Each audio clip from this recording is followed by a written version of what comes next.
Vereadores derrubam veto da Prefeitura ao projeto de lei que obriga a fiscalização de obras públicas na capital.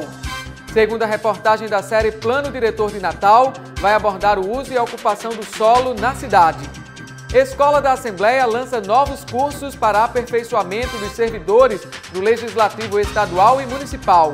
E aqui no estúdio vou conversar com a deputada estadual Cristiane Dantas. Ela é presidente da Frente Parlamentar da Mulher e vai falar sobre as ações do Agosto Lilás. Esses são os destaques do Câmara Repórter desta terça-feira, 6 de agosto.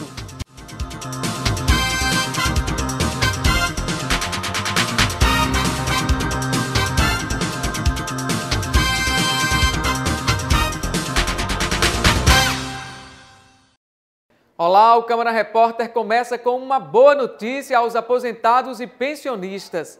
O governo federal assinou uma medida provisória que garante a antecipação de metade do 13º salário dos aposentados e pensionistas para o mês de agosto. O pagamento será feito a partir do dia 27 deste mês e segue até o dia 6 de setembro. O valor será depositado junto com a folha de pagamento, ou seja, recebe o salário e mais 50% deste valor. A medida deverá movimentar cerca de 20 milhões de reais na economia brasileira.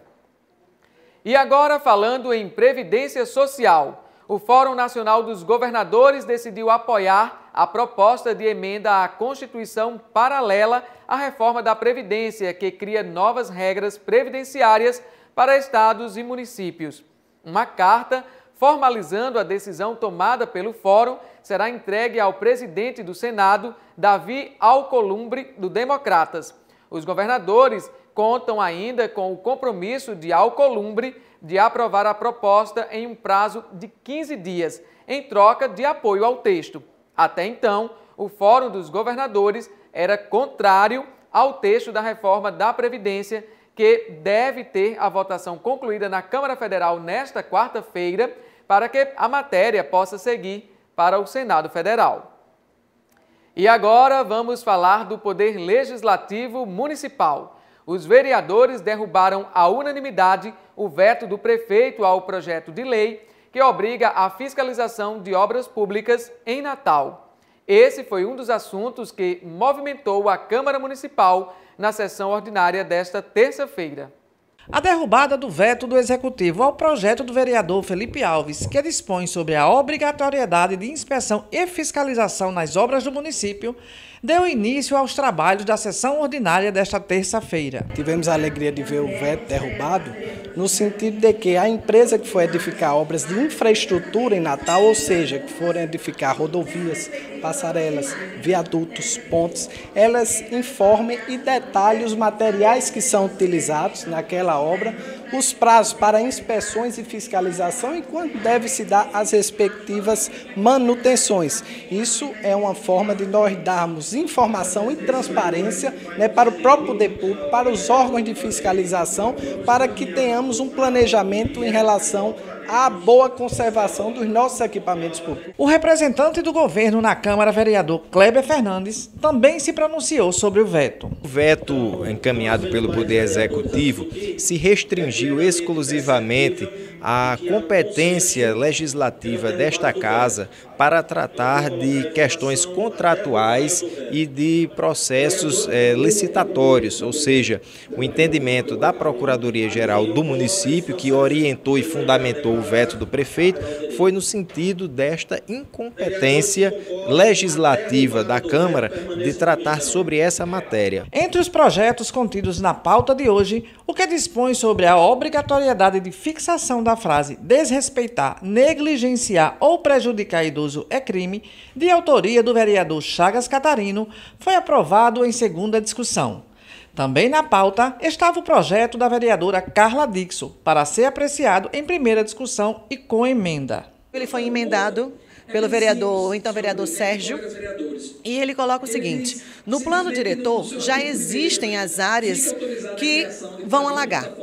Então, nessas áreas, já se coloca placas de perigo. Em momentos de chuva, trafegue pela rota alternativa. Então, o projeto inicial era apenas as placas de perigo e rotas alternativas em dias de chuva, e com a emenda, os locais sabidamente que alagam já recebam essas placas, independente de chuva ou não.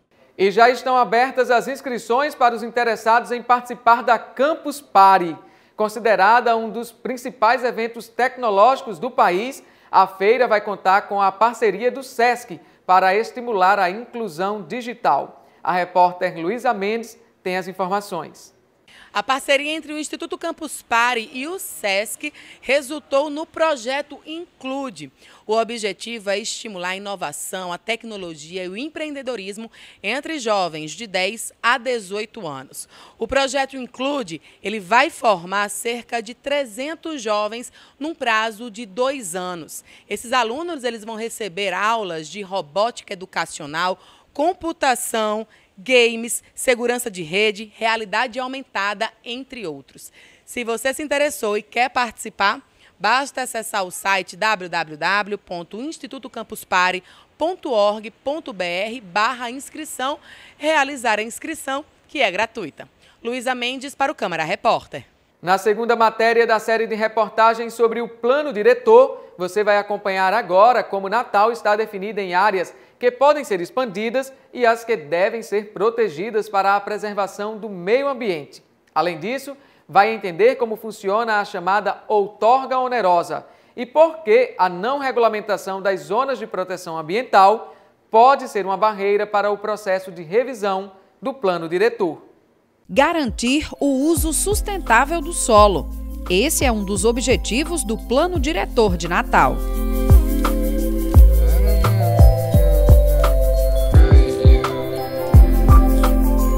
O plano traça o ordenamento urbano da cidade a partir de um zoneamento que está em vigor desde a década de 90 e divide Natal em 3 áreas geográficas: a adensável, a de adensamento básico e a não adensável. Essa divisão leva em consideração a infraestrutura existente e as condições ambientais. Essa professora do Departamento de Arquitetura da UFRN é uma das especialistas que contribui com o processo de revisão do plano e explica a importância do zoneamento. Essa delimitação ela está fundamentada nos princípios do plano. Essa infraestrutura, se supõe, tem sido razoavelmente aproveitada nos bairros que estão inseridos na zona adensável, que são basicamente os bairros centrais, tomando desde a Ribeira até Lagoa Nova. A zona de adensamento básico, que pega toda a região norte e a região oeste, parte da sul, né?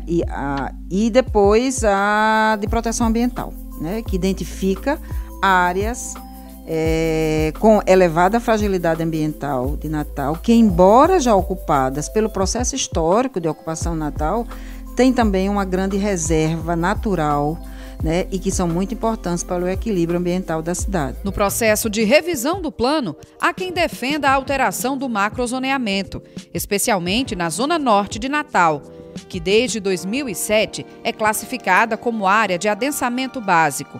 É o que apontam o empresário Caio Fernandes e o engenheiro e ex-secretário da CEMURB, Calazans Bezerra. Houve um avanço na infraestrutura da cidade, inclusive na da Zona Norte, porém ainda não suficiente e não de forma homogênea. Mas claro, se há mais infraestrutura, você pode adensar mais o uso e ocupação do solo, desde que você preserve aquelas áreas de maior fragilidade ambiental, as áreas de interesse social, as áreas paisagens cênicas da cidade, e aí você pode fazer esse adensamento tendo uma infraestrutura mais adequada. E a Zona Norte, sem dúvidas, ela, pelo menos algumas áreas da Zona Norte já comporta um adensamento maior para que mais pessoas possam ter a moradia naquela localidade. A Zona Norte precisa de um olhar super especial. Não só a Zona Norte, como um bairro belíssimo, cheio de terrenos, cheio de áreas, como é o caso de Capim Macio. Qual a justificativa para você ter Capim Macio assim com adensamento parecido com o de Pipa? Mas, gente, a cidade precisa crescer, nós já batemos nos limites. As áreas especiais de interesse social, as AEIs, também estão previstas no Plano Diretor de Natal, por garantir o direito à moradia. O bairro de Mãe Luísa foi a primeira a ser regulamentada. Boa parte das áreas especiais de interesse social está situada em regiões consideradas de alto valor imobiliário, por estarem próximas das praias urbanas e também do centro da cidade. É o caso do bairro de Mãe Luísa. Aqui na Rua Guanabara, temos um claro exemplo desse contraste urbano gerado pela especulação. Deste lado, os prédios de luxo. E deste outro, vemos a simplicidade das moradias. Mas nem todas as áreas especiais de interesse social ainda foram efetivamente legalizadas. Daí, segundo a professora da UFRN, o grande interesse da especulação imobiliária. Mais de 2.000 favelas foram mapeadas desde a década de 90. E essas áreas precisam ser regulamentadas para assegurar o direito de morar a essas populações. Se isso não acontecer agora, no processo de revisão, o novo texto tem que assegurar essas áreas.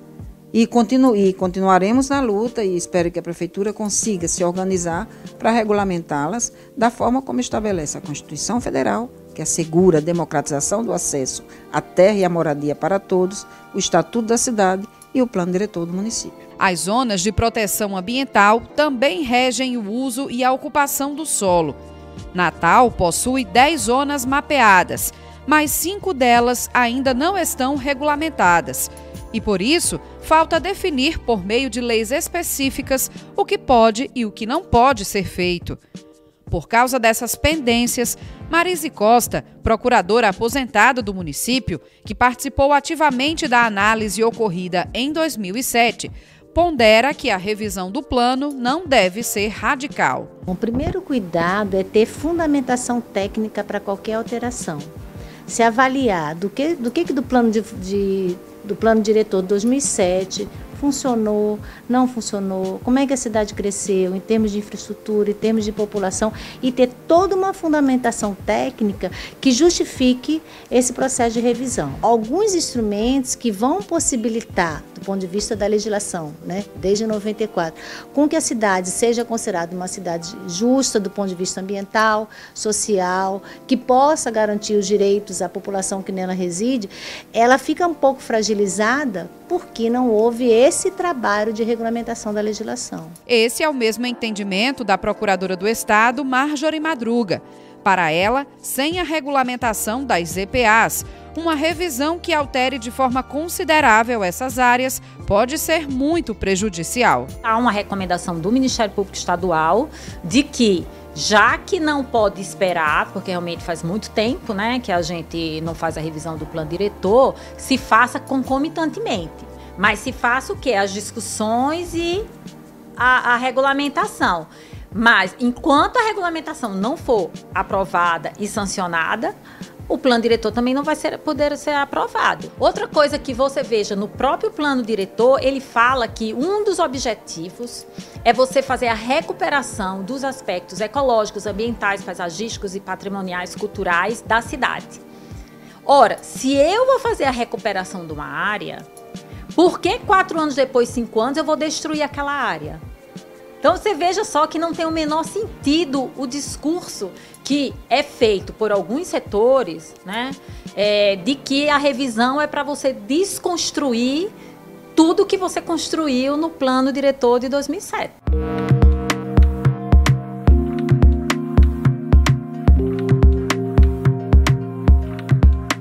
O Plano Diretor de Natal ainda estabelece outros instrumentos urbanísticos, com o objetivo de efetivar o controle do desenvolvimento da capital. Um deles é a chamada outorga onerosa, que é uma taxa extra cobrada para quem deseja construir acima do coeficiente permitido pelo plano diretor. A outorga é aplicada em áreas adensáveis, que atualmente compreendem 15 bairros da cidade. Neles, a oferta de infraestrutura para a expansão da construção civil, com empreendimentos de, em média, 90 metros de altura.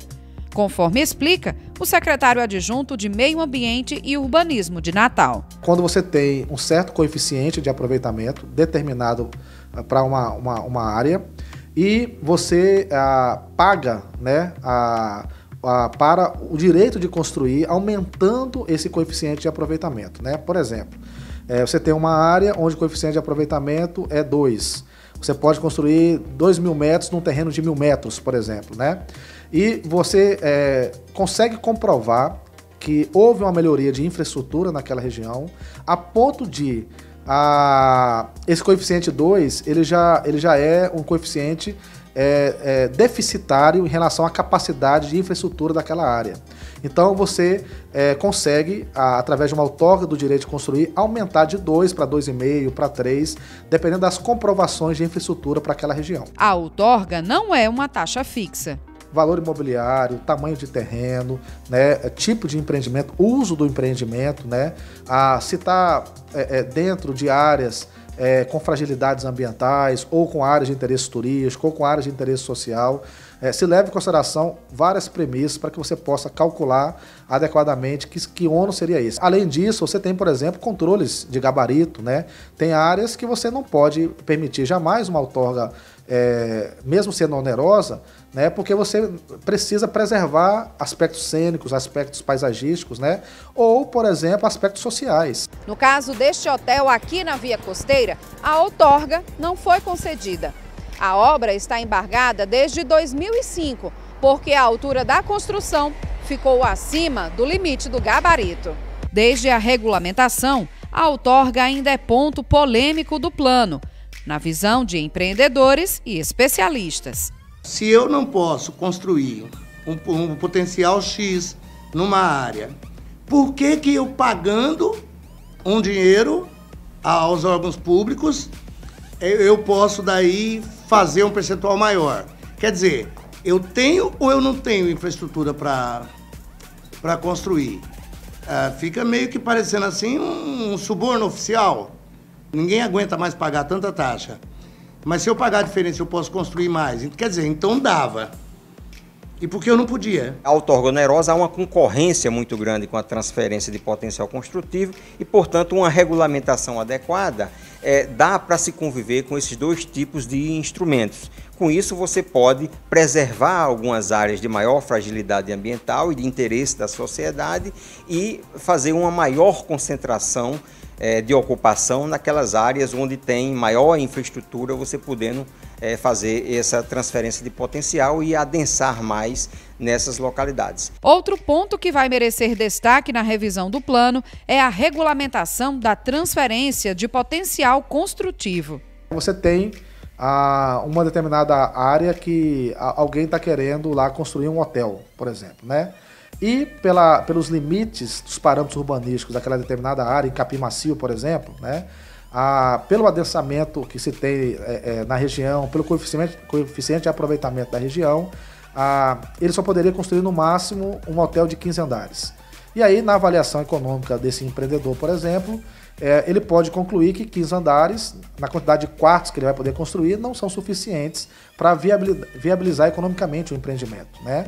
Então, ele pode solicitar uma transferência de potencial de uma outra área em Natal, uma vez que a sua área seja comprovado que há uma infraestrutura adequada para recepcionar esse potencial construtivo, ele conseguir essa transferência de potencial e aumentar, né, o seu empreendimento a ponto de viabilizar economicamente o mesmo. Esse instrumento ele é fundamental para a aplicação de outros instrumentos, por exemplo, como a proteção das ZPAs. A transferência é uma forma de compensar o proprietário que tem uma área numa ZPA que ele não pode construir, como ele poderia se fosse outra área da cidade. O fato é que tantas questões ainda indefinidas ressaltam a necessidade da revisão do plano diretor, que, aliás, está com 2 anos de atraso. Nesse processo, os especialistas lembram que para a ocupação e o uso do solo de Natal ser democrática para todos, é necessário mais transparência no debate com a população.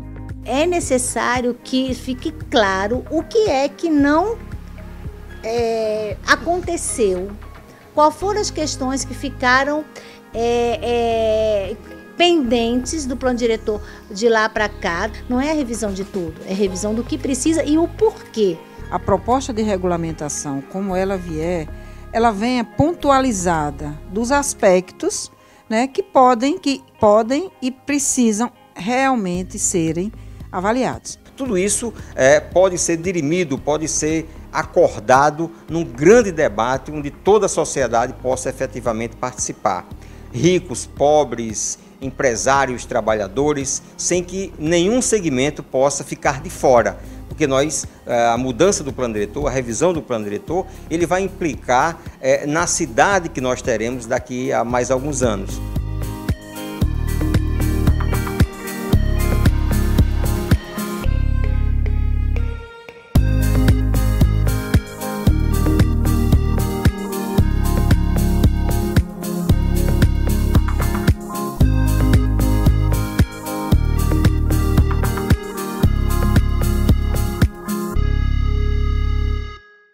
E nesta quarta-feira, na terceira reportagem da série, você vai entender por que a infraestrutura de Natal é um dos pontos fundamentais no processo de revisão do plano. Não perca!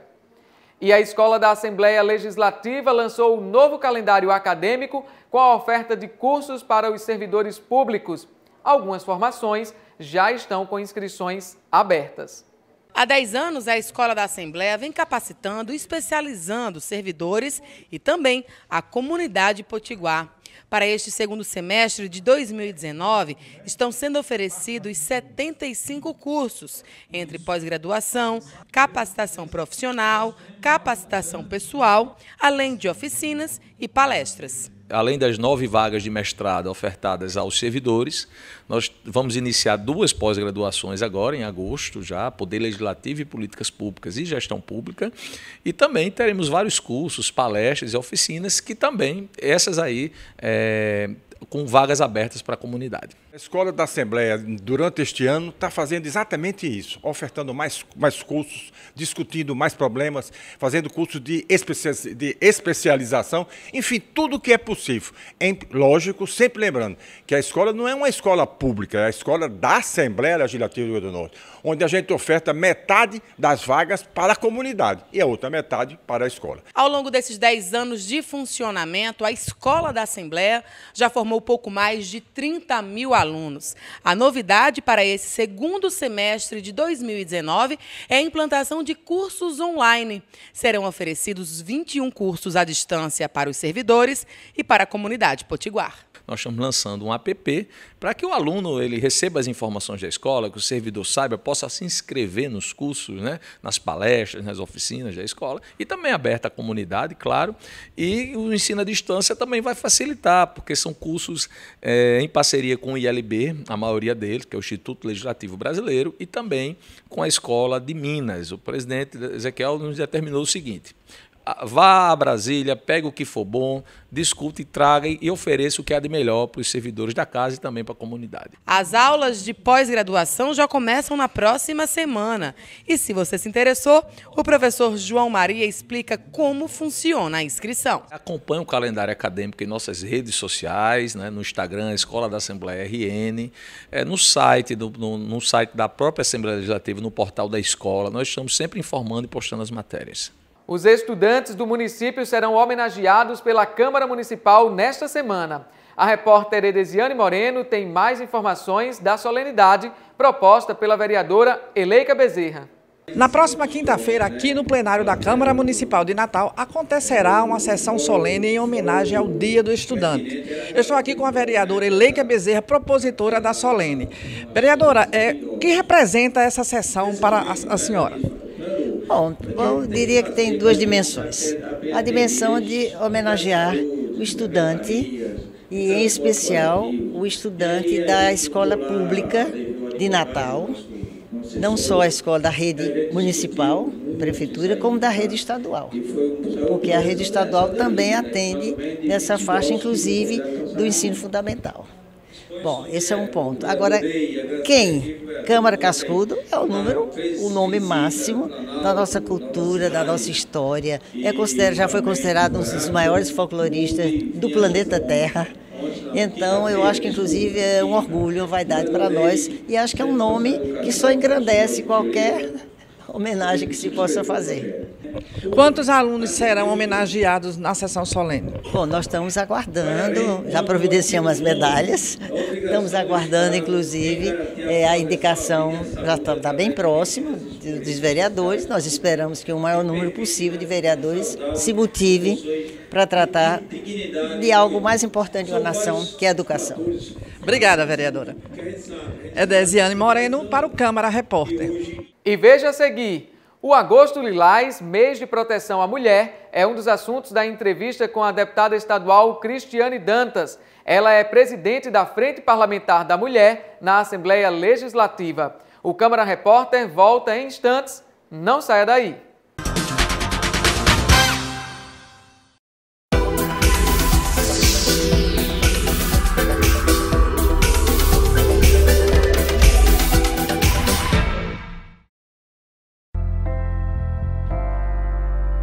Espero voltar para minha casa. Você sonha em voltar para sua casa? Você acha que isso pode acontecer ainda? É uma realidade da vida, né? Nenhuma família vai querer um jovem que esteja num abrigo, que tenha vários perfis de adolescentes, de várias formas, várias vivências. Eu acho que é uma das coisas que eu mais sinto falta, que é da minha família.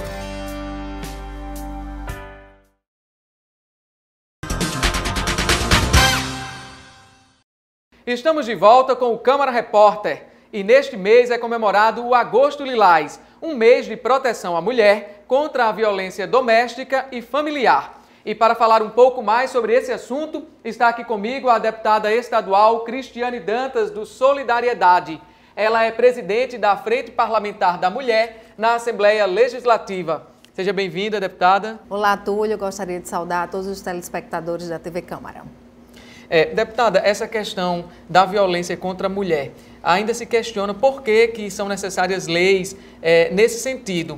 E eu gostaria de saber se a senhora tem números aqui atualizados da questão do feminicídio no Estado, até para justificar essas ações. Sim. Esse ano, né, no dia 7 de agosto, está completando 13 anos da Lei Maria da Penha.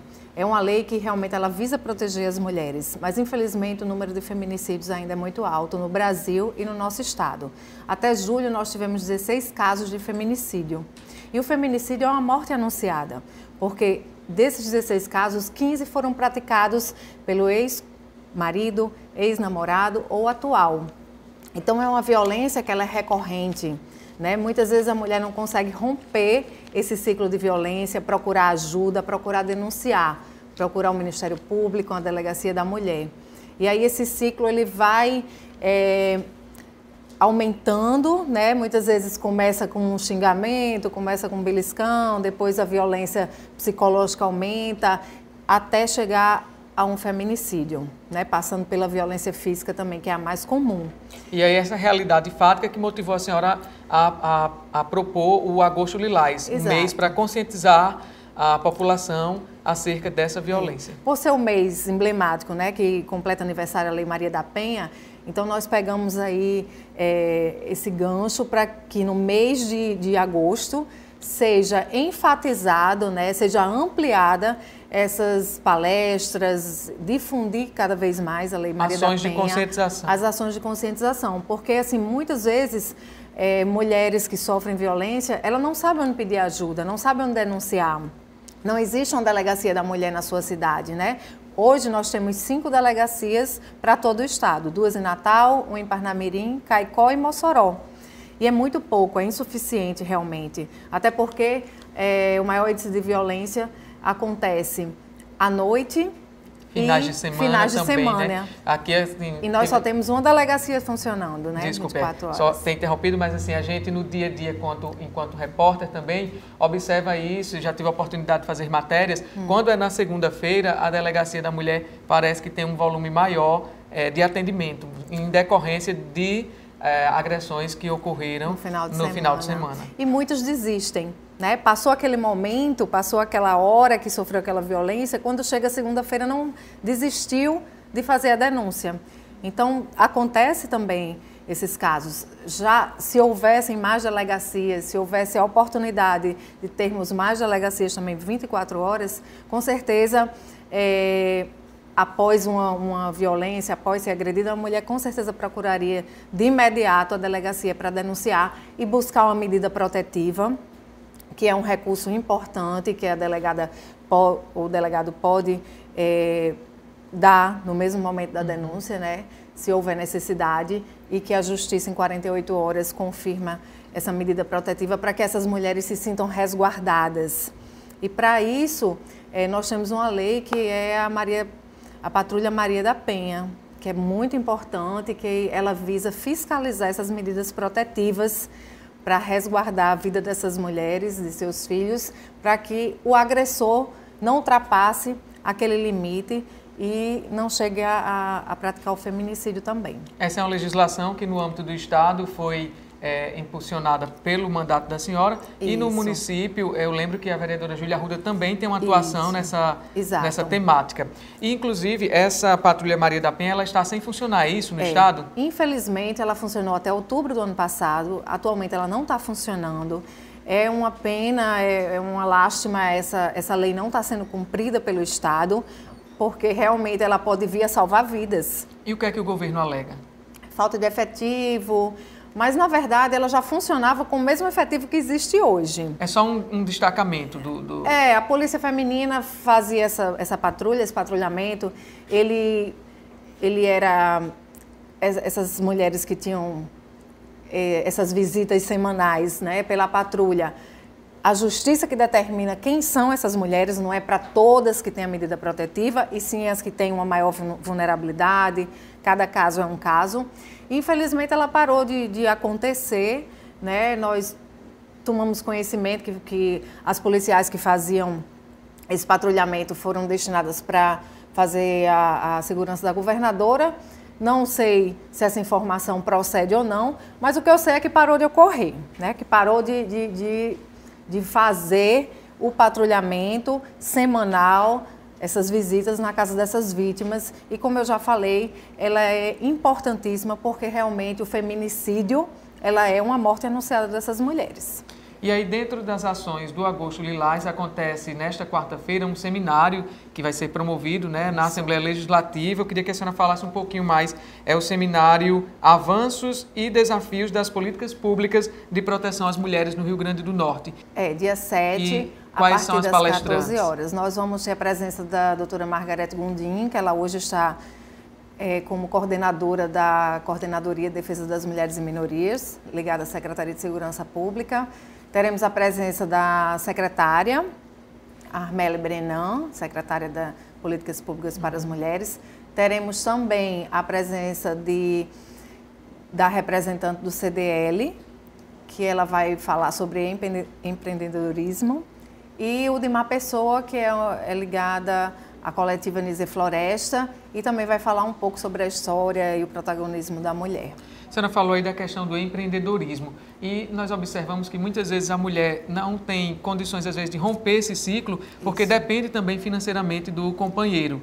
A senhora observa isso, chega a relatos de situações como essa para a senhora? Com certeza. Uma das principais causas que a mulher vive ainda na situação, não consegue quebrar esse ciclo da violência, é a dependência econômica, né? Muitas vezes a dependência psicológica também, por sofrer tantas calúnias, a sua autoestima fica muito, né, debilitada, e aí ela não sente a capacidade de sair daquele relacionamento pela dependência econômica, pelos filhos, não tem para onde ir, né? E uma das nossas pautas também vai ser a cobrança que o Estado ainda não tem uma casa de acolhimento como já existe no município.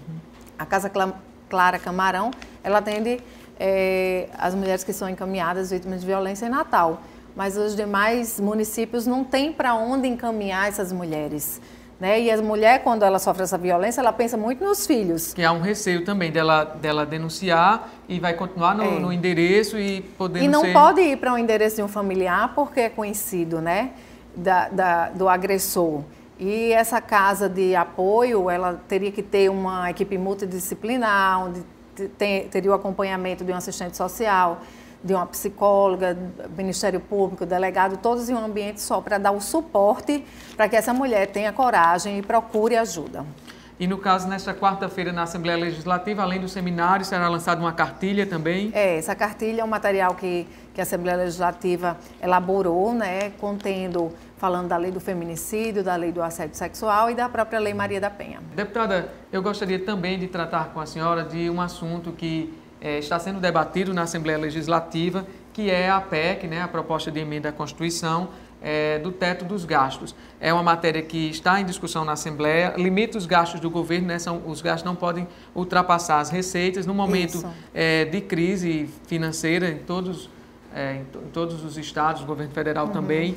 E como é que a senhora votou na primeira discussão essa matéria e qual o entendimento da senhora a respeito do assunto?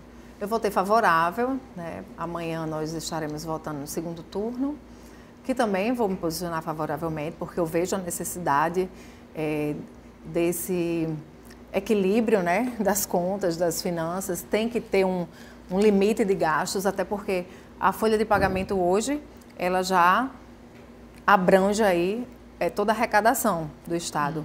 E isso é incompatível, é muito difícil, né? Como o Estado pode investir, como pode ter um crescimento, né?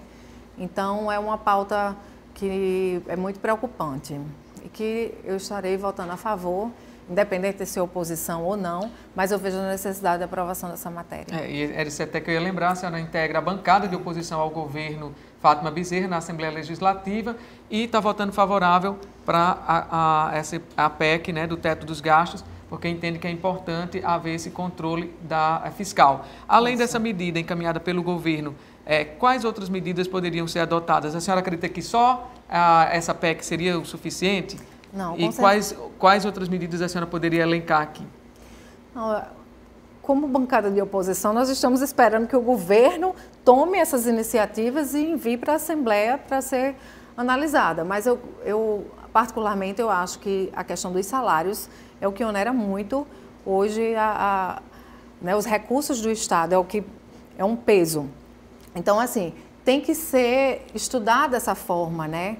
Desse crescimento dessa folha, né? Porque muitos planos, cargos e salários foram dados aí no passado e negociados para, né, anos à frente aí, e hoje está acontecendo exatamente o que nós estamos vendo, salários atrasados porque o Estado não está tendo recursos para quitar, né? O governo passado deixou realmente esses salários atrasados. O governo atual está colocando, né? Está fazendo esse pagamento, mas nós não sabemos até quando ele vai suportar honrar em dia com esses pagamentos. Certo, ok. Mas assim, que medidas a senhora acha que o governo poderia adotar para poder honrar com esses pagamentos? Por exemplo, privatizações, a senhora defende isso? Sim. Quais medidas, enquanto bancada de oposição, integrante da bancada de oposição, a senhora acha que o governo deveria adotar para dar uma resposta mais efetiva, inclusive ao servidor que aguarda o pagamento, né? Não, com certeza, essa questão de venda de ativos tem que ocorrer, como já foi pleiteado aí. E é uma coisa que eu defendo já desde o governo passado, né, para realmente ter recursos para investimentos. Né? E nós vemos tantos imóveis, vemos aí a Potigás, que pode ser também arrecadado aí um valor substancial para ser revertido aí em investimento. Fala-se da Caerne também. Da Caerne também. Então isso tudo tem que ser avaliado, né? Mas eu apoio. Ok. Deputada, infelizmente nossa entrevista está chegando ao fim. Eu gostaria apenas que a senhora deixasse o convite para o telespectador para o seminário que ocorre nesta quarta-feira, né, a partir das 14 horas na Assembleia Legislativa, um seminário que vai tratar aí de políticas públicas voltadas para as mulheres. Então fica o espaço para que a senhora faça o convite aos telespectadores a se fazerem presente. Dia 7, às 14 horas, no plenário, na Assembleia Legislativa, estão todos convidados para participar do seminário, onde vamos debater aí os avanços e os desafios das políticas públicas para o enfrentamento à violência contra a mulher no estado do Rio Grande do Norte. Ok, obrigado, deputada Cristiane Dantas, do Solidariedade, minha entrevistada aqui do Câmara Repórter, ela que é presidente da Frente Parlamentar da Mulher na Assembleia Legislativa e está encabeçando, tendo a iniciativa desse seminário nesta quarta-feira na Assembleia. Esta edição do Câmara Repórter fica por aqui. Outras informações sobre o Legislativo Natalense e a cidade você confere ao longo de nossa programação.